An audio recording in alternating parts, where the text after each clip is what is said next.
Alright, I'm gonna just dive into another one because I really love doing these. I love it's so silly to say chatting with you because it really isn't that, but it's close, I suppose. It's kind of like how I learned to read in college. There's that famous book that Connor White Sullivan, the Rome guy. There's that famous book that he really likes, How to Read a Book by Mortimer Adler. And one of the big premises in that book and in the culture of reading that he is a part of is that you have conversations with the books, that you don't just passively read these books, but you treat them as, for the most part, the authors are long gone, and so these are a way to engage with those authors and those thinkers, and so you treat them as such. You don't just, it's not a lecture, like you're there having a dialogue and like asking them questions and pushing back and et cetera, et cetera. So in a way, that's kind of what I'm doing with this. But anyway, let's skip all that shit and do this next one. So the one I wanted to do is it's called It's Okay to Repeat Yourself. To which I'll just say, yes, I agree.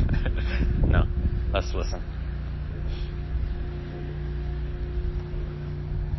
Hey friends, I don't know if I've made a video about repetition, but I do repeat myself a lot, and I feel like I might as well make a video about repetition. I remember writing in my word vomits at some point that I feel like I'm repeating myself a lot, and I'm just saying the same things over and over again. And I've noticed that in myself too. Specifically, like you, when I review my morning journals, I'm just like, holy shit, I've been saying the same thing for fucking years. Grow up. Feeling bad about it. I felt like, why am I going over the same ground? Am I not learning? Am I not making progress? I'm just kind of doing the same thing. Yep. And, with years of practice and experience and reflection, I think I have kind of come around to accepting that repetition is part of the process, and anything worth doing is worth doing repetitively. And it's not entirely obvious why. It's not entirely obvious how it works. And so it can be frustrating. It can be frustrating to kind of experience it and feel like you're running into the same things over and over again. Yeah, I definitely feel that. Like fucking reading journals from 7 years ago and being like, oh my god, I still am wondering the exact same shit. There's a lot of like anger and shame that comes up, at least for me, when I see that.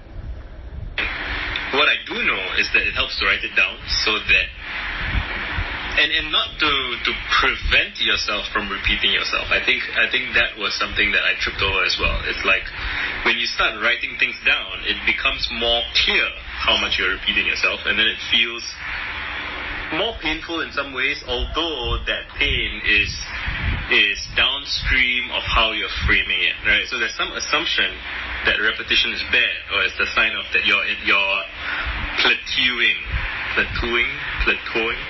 that you're on a plateau. Words are hard. I mean, if you didn't write it down, then you would never know, and then you'd just be repeating yourself unconsciously forever. So that's I prefer writing it down, that's for sure.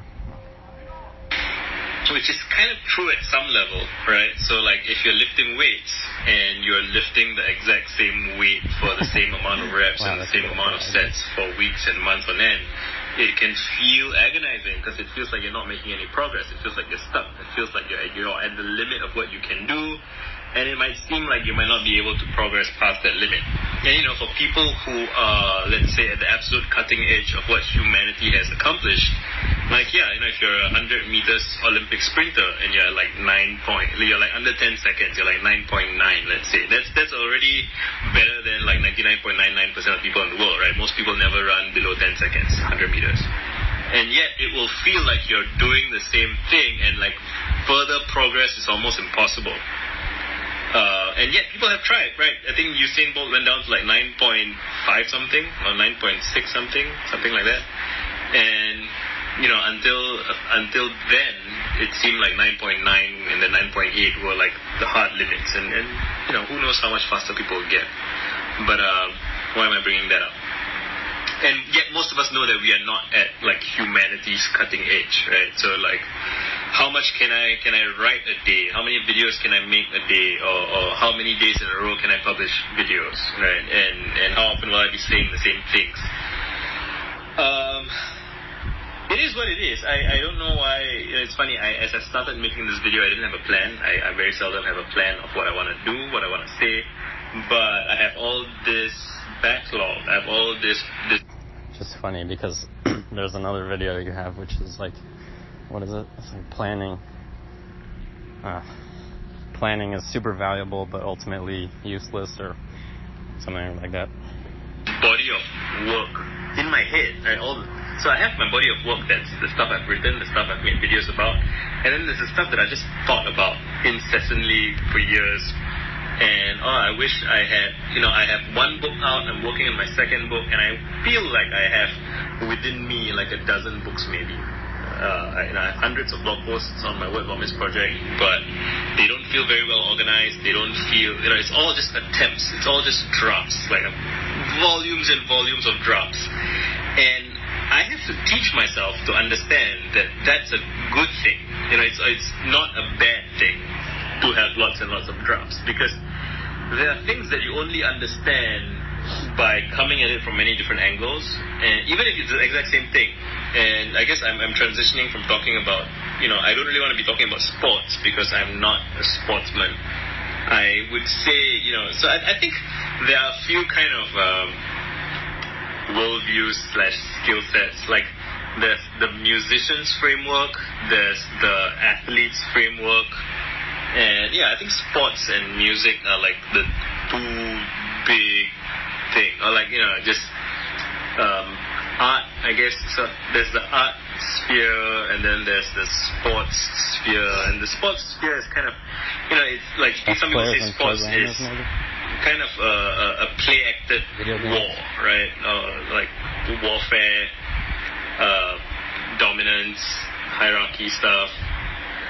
And where am I going with this? I have a friend. So like, one of my friends, we are both writers, but he approaches writing from he has a sports background, so he grew up kind of playing competitive sports. And I grew up as an amateur musician who played in bands and played gigs and stuff. And it's interesting for me to observe how the way we each talk about writing is clearly informed by our respective experiences.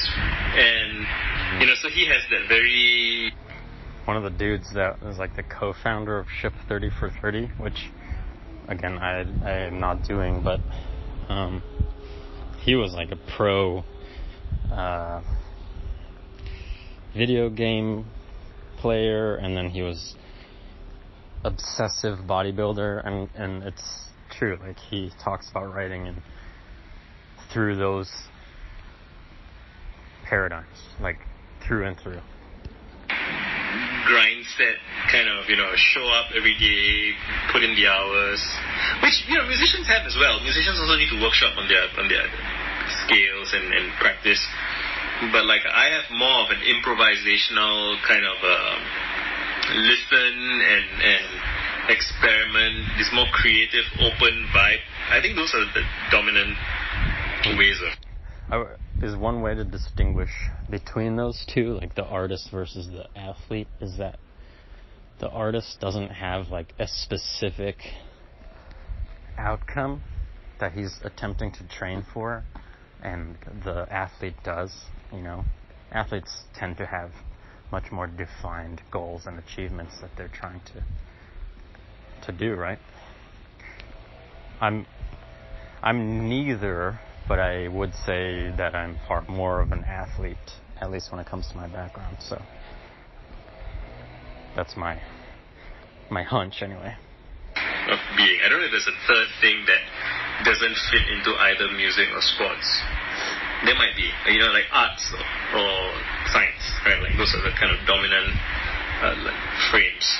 And there's some of each in the other. So it's very yin-yang, right? There's a certain sports element to arts, and there's a certain arts to science, and there's a certain science to arts. And yet there are different perspectives. And it takes practice to get good at either perspective. Where am I going with it? I don't actually know where I'm going with this. I guess I wanted to make a video about repetition. I wanted to say that I repeat myself a lot, and that I used to be kind of troubled by this. I used to kind of write a lot with the hope that I would repeat myself less.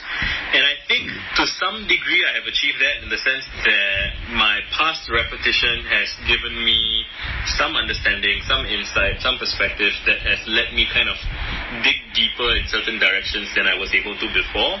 And yet... Sorry to cut you off in mid-thought, but I was talking to Ungated Creative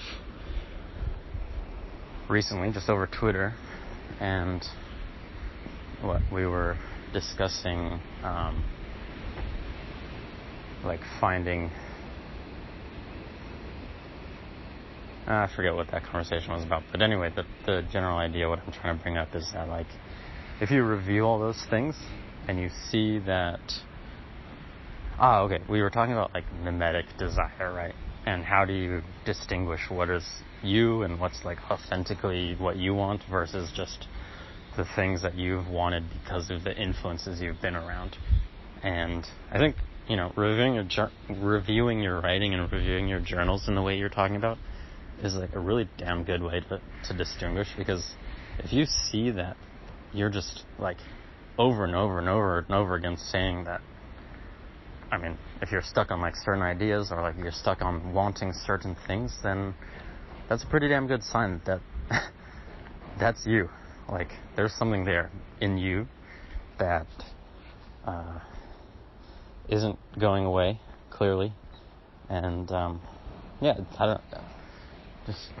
guess my point is just, it's a fucking amazing way to gain self-understanding. And then to be wow, okay, those are, my core things, and I can lean into those in whatever way I want, whether I want to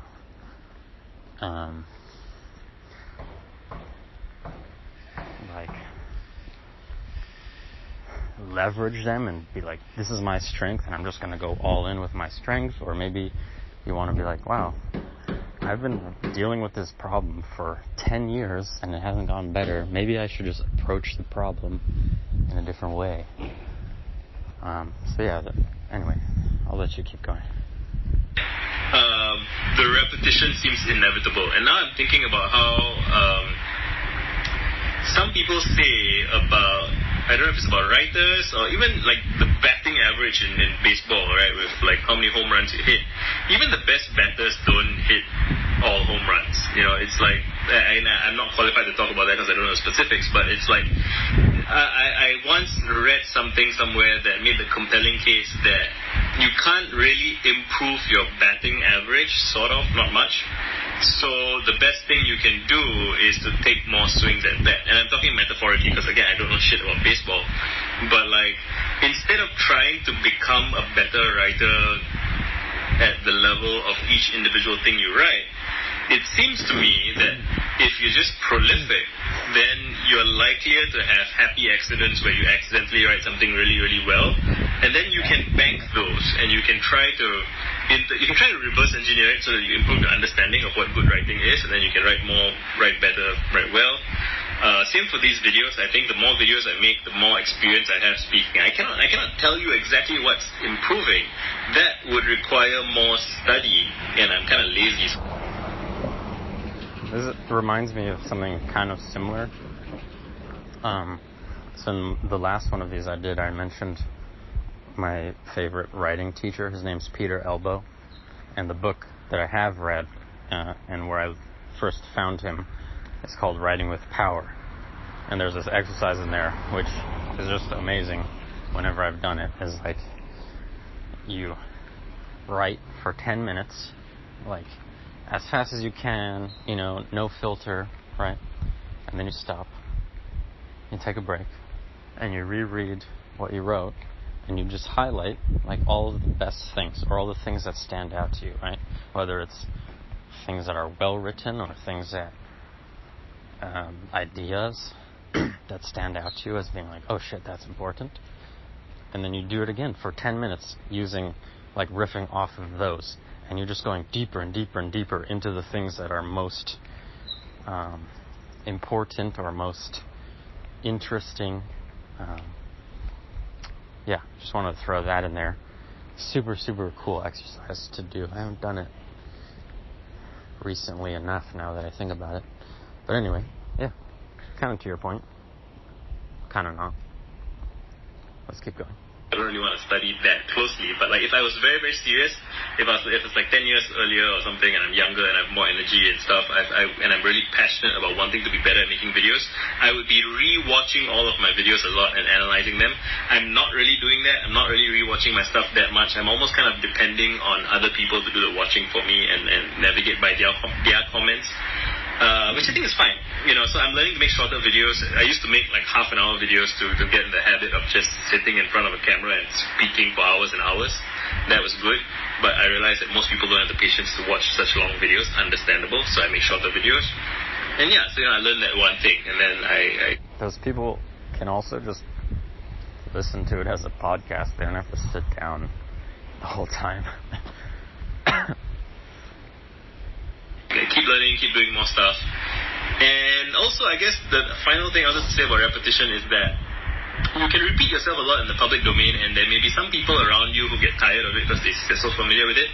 But it's always new for somebody else, right? And everything that I make, when somebody sees it, there's always somebody who's encountering my stuff for the first time. And that's kind of an interesting thing to wrap my head around, because it doesn't feel that way to me. To me, I feel like all of my ideas are blindingly obvious. They're over-familiar. They're boring even at some level. And you don't want to discard that entirely either. There's a Steve Jobs quote where he's talking about Bob Dylan and Picasso, and he's saying that the interesting thing about Dylan is that he's still interesting. It's kind of meta, but what's going on there is that he says that when you achieve some amount of success as an artist, it becomes easy to coast for the rest of your career by kind of just replaying that success over and over again. You become successful to other people, but not to yourself. And to be successful... Well, that's also only one person saying that he's still interested, right? So it's like, if it's like the same thing as me saying, okay, Visa, I discovered your Twitter 5 years ago. So I know your shit really well, and you're saying the same shit still, and so that's not interesting, because I know everything. But if I was new to you this year, I wouldn't know any of that. So what would be interesting for me and what would be interesting for the new person are entirely different. So just kind of push back on your point. I mean, I also see your point, but I think it's not the whole picture. To yourself, you have to be taking risks. And so, I guess in conclusion, repeat yourself as much as you need to.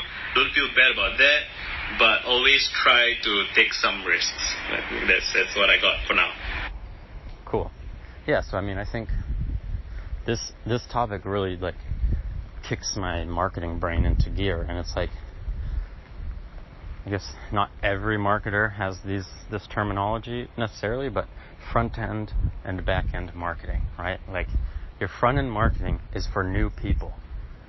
And if you have found a hook or an idea that brings people into your world, then you want to repeat the shit out of that, because that's how you bring the right people into your world.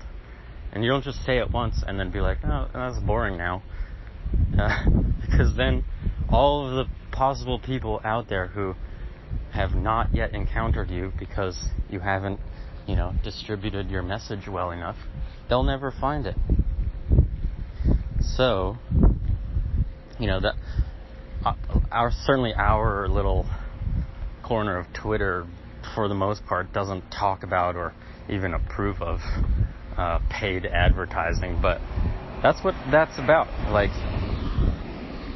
you find a hook that works, you find an ad that works, that brings the right people into your world, you know, and how you define the right people is up to you, but I'll leave it at that.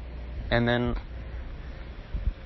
then you just pour money into spreading that message, you know? And yeah, that annoys some people. It annoys the people who don't resonate with your message to begin with. It annoys the people who already know you, who want to hear the next thing.